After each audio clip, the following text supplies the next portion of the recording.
দুপক্ষের সংঘর্ষ ঘিরে উত্তেজনা এলাকায়। দুর্গা মন্দিরে পুজোর বৈঠক চলাকালীন পুজো কমিটির সদস্যদের উপর হামলার অভিযোগ। গত 13 সেপ্টেম্বর এই ঘটনাটি ঘটেছে রায়গঞ্জ থানার অন্তর্গত বড় বড়ুয়া গ্রামে। পুজো কমিটির সদস্য সুপ্রিয় দাস জানিয়েছেন, এই এলাকায় দুর্গা পুজো নিয়ে 1 বছর ধরে ঝামেলা চলছে। 13 তারিখ রাতে তারা মন্দিরে বসে বৈঠক করছিলেন। সেই সময় লালু সরকার এবং তার দলবল সেখানে উপস্থিত হয়ে পারিবারিক ইস্যু টেনে এনে অশান্তির সৃষ্টি করে। এরপর ধারালো অস্ত্র এবং লাঠি নিয়ে তাদের মারধর করে বলে অভিযোগ। বেশ কয়েকজন আহত হয়েছেন। রবিবারও এলাকায় অশান্তি তৈরির চেষ্টা হয়। এর জেরে নিরাপত্তাহীনতায় ভুগছেন তারা। পুজো আসতে আর বেশি দিন নেই।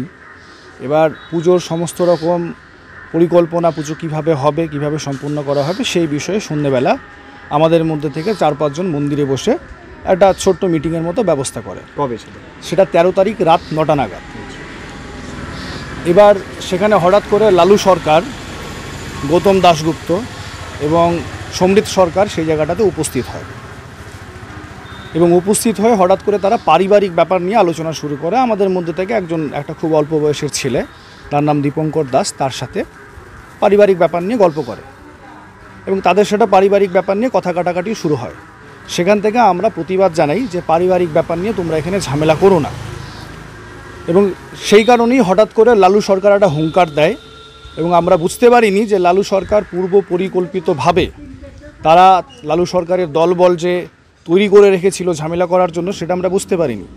লালু সরকার হঠাৎ করে হুঙ্কার দেওয়ার পরে আমরা দেখতে পারি বাদল দাস, ধীমান সরকার, রতন সরকার, জীবন সরকার এবং তাদের আরও বিভিন্ন রকম যে সাঙ্গপাঙ্গরা আছে, তারা বিভিন্ন ধরনের ধারালো অস্ত্র, লাঠি, ঠ্যাঙা এই সমস্ত নিয়ে আক্রমণ করে এবং আমাদেরকে এলোপাথারিভাবে মারে।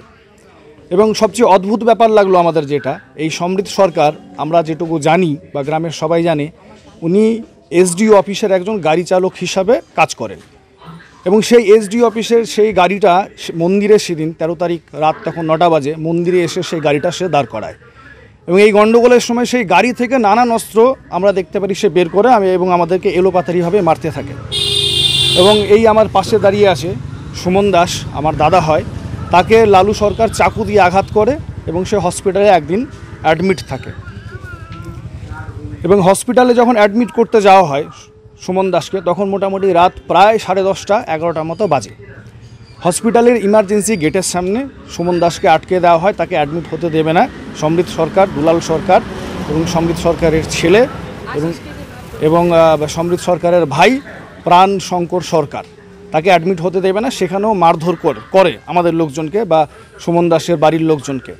তারপরে যথারীতি সেখানে বিশাল পুলিশ বাহিনী আসে এবং আইসি স্যারের নেতৃত্বে অনেককেই সেদিন অ্যারেস্ট করা হয় এবং পরের দিন আমরা জানতে পারি তাদেরকে কোর্টে পাঠানো হয়। কোর্ট থেকে তারা বেল বন্ড নিয়ে বাড়ি আসে এবং আজকে সকালবেলা আমরা দেখতে পারি, সকালবেলা যখন আমরা আমাদের বাড়ির সামনে একটা ছোট্ট বাজার মতো আছে, বাজারে আসার পরে আমরা দেখতে পারি ওরা আবার সেই দলবল বেঁধে রাস্তায় একত্রিতভাবে জমা হয় এবং আমরা বুঝতে পারি যে এখন যে পরিস্থিতি হয়ে আছে, আমরা যদি রাস্তায় বের হই, আমাদের তো সদর শহর রায়গঞ্জে যেতে হলে এই দুষ্কৃতীদের বাড়ির সামনে দিয়ে আমাদেরকে যেতে হবে এবং তার অ্যাডভান্টেজ ওরা নিচ্ছে।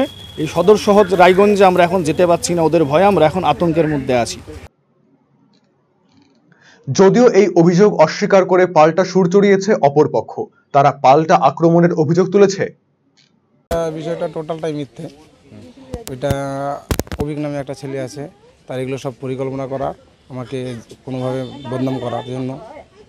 তো ওই দিন যে ঘটনাটা ঘটেছে, এখান থেকে আমাদের এই পাড়ার বাচ্চা কাচ্চা চ্যাংরা ফ্যাংরা যায়, এখানে আড্ডা মারে, একটু খেলাধুলা করে, তো বাচ্চা কাচ্চাদেরকে উঠিয়ে ফুটিয়ে দেয় আর বাচ্চা কাচ্চাদের বিড়ি টিড়ি সাধে।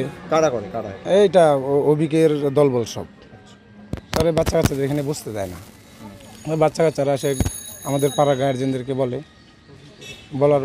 বলার পরে পাড়ার লোক জিজ্ঞেস করতে যায়, যাওয়ার পরে ওরা অভিকের দলবল সব পাড়ার লোককে আক্রমণ করার পরে আমার এক দাদা হবে, মামাতো ভাই, সে এখানে ছিল, তাকে আক্রমণ করে। এবার আক্রমণ দেখে ওর বাড়ির ওয়াইফ এখানে এসেছিল, এইবার ওয়াইফকে বাঁচাতে এসে আসার সময় তাকে অভিক দাসের নামে সুপ্রিয় দাস যে ছেলেটা, সে তাকে টানে হাঁচড়া করে খুব উদ্দেশ্য করে অন্যদিকে নিয়ে যাচ্ছিল। তখন যখন ওর উদ্দেশ্য সফল করতে পারে নাই, তখন কোনো ধারালো অস্ত্র দিয়ে তার মাথায় আঘাত করে। আঘাত করার পরে সে এখন হসপিটালে অ্যাডমিট আছে। তার মাথায় 8-10টা সেলাই পড়েছে। এখন আমাদের পেশেন্ট খুব গুরুতর অবস্থায় আছে। এখন কি বক্তব্য যে ওরাই পাল্টা আক্রমণ করেছে? হ্যাঁ, ওরাই পাল্টা আক্রমণ করেছে, মিথ্যে আমাদের দিকে অভিযোগ দিচ্ছে। আপনাদের বিরুদ্ধে আরেকটি অভিযোগ আছে, আপনারা নাকি আগ্নেয়াস্ত্র দিয়ে গুলি চালিয়েছেন। এটা টোটাল মিথ্যে কথা। আমাদের গোটা গ্রামবাসী আছে, গোটা গ্রামবাসীকে আপনারা জিজ্ঞেস করে নিতে পারেন যে আমরা কি এই ধরনের ছেলে নাকি। আমরা শান্তপ্রিয় ছেলে, আমি এক্স মেম্বার ছিলাম, তা আমি এসব কোনোদিনও করতে পারি না। ইতিমধ্যেই 13 তারিখের ঘটনার পরিপ্রেক্ষিতে রায়গঞ্জ থানায় লিখিত অভিযোগ দায়ের করে এক পক্ষ। পুলিশ তদন্ত শুরু করেছে। জবর সেল ঘোষণা এবার এলো সেল, দারুণ সেল, বিগেস্ট সেল। টিভিতে ডিল, মোবাইলে ডিল, ফ্রিজেতে ডিল, সবেতে ডিল। আসছে city's biggest cost to cost offer only at Khosla electronics, আপনার নিজের দোকান। TNC applied. Khosla electronic private limited, ঠিকানা মোহনবাটি বাজার, রায়গঞ্জ, রায়গঞ্জ জেলা আদালতের বিপরীতে।